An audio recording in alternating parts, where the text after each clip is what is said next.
జయ శ్రీమన్నారాయణ. దివ్య అంతరిక్ష భౌమములని 3 విధాలైన కేతువులుంటాయి.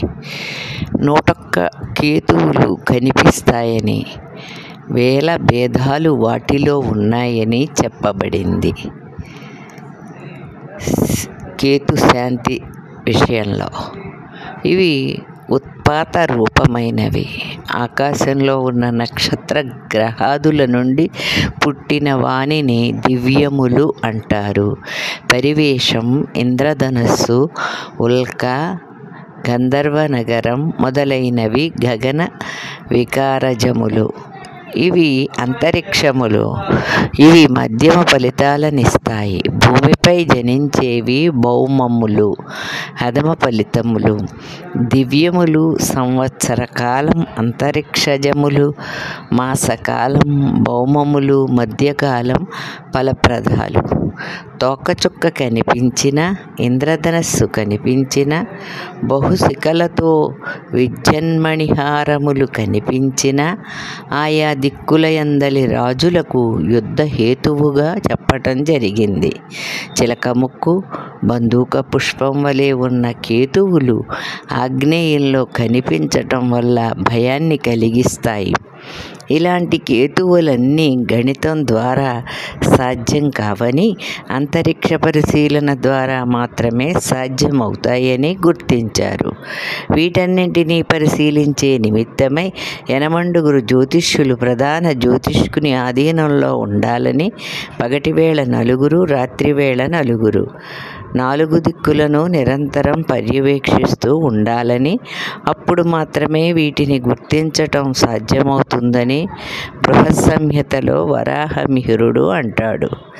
ఈ కేతువులు వేరువేరు గ్రహ జనితములుగా వర్ణిస్తూ 3 శిఖలు కలిగిన త్రివర్ణాత్మకమైన బ్రహ్మదండాన్ని బ్రహ్మసూతుడుగాను, శని తనయులు 6, గురుతనయులు అసంఖ్యాకములు, బుధతనయులు 55, కుజతనయులు 60, రాహుసుతులు అసంఖ్యాకములు, సూర్యునిలోని నల్లని మచ్చలు, అగ్నిసుతులు 120, శుక్రసుతులు 77, ప్రజాపతి తనయులు 8, విధాతృసుతులు 142, వరుణ భవులు 32, కాలభవులు 96, ఇలా 1000 భేదాలతో కనిపిస్తూ ఉంటాయి.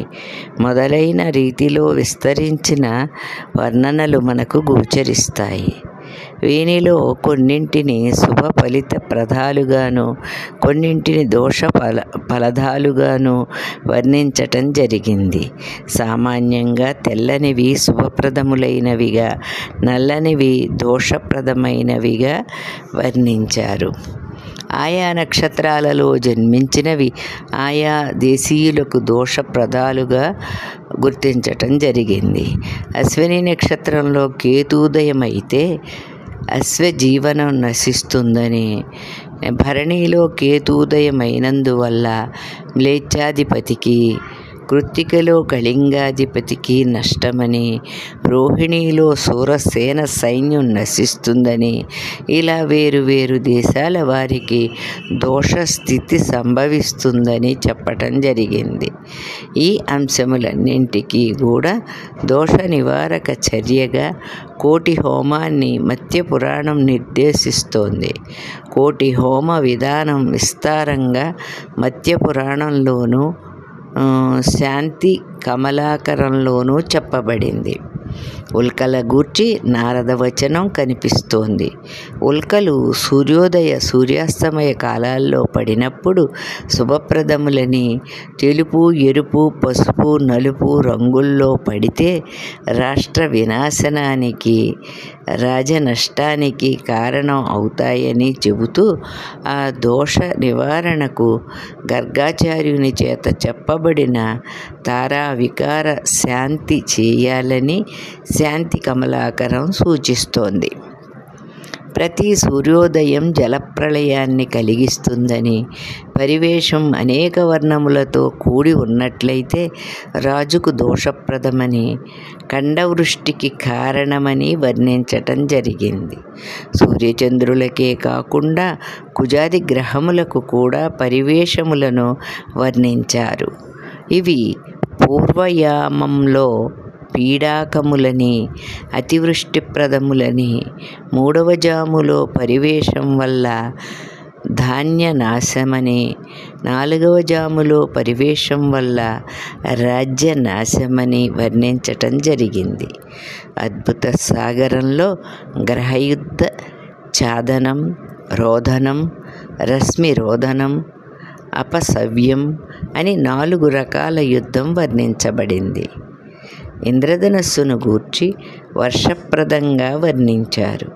2 ధనస్సులు కనిపించినట్లయితే రాజుకు దోషమని చెప్పబడింది. దీని దోష నివారణకు ప్రత్యేక శాంతి చెప్పబడనందువల్ల గర్గోక్త శాంతిని ఆచరించమని శాంతి కమలాకరం వివరిస్తోంది.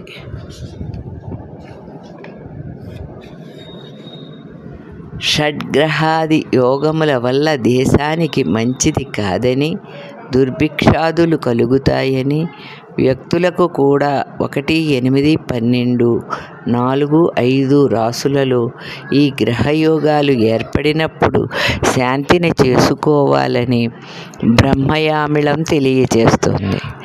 ఆయా గ్రహ కృతులను ఏర్పరచి పూజించి దానం చేయాలి.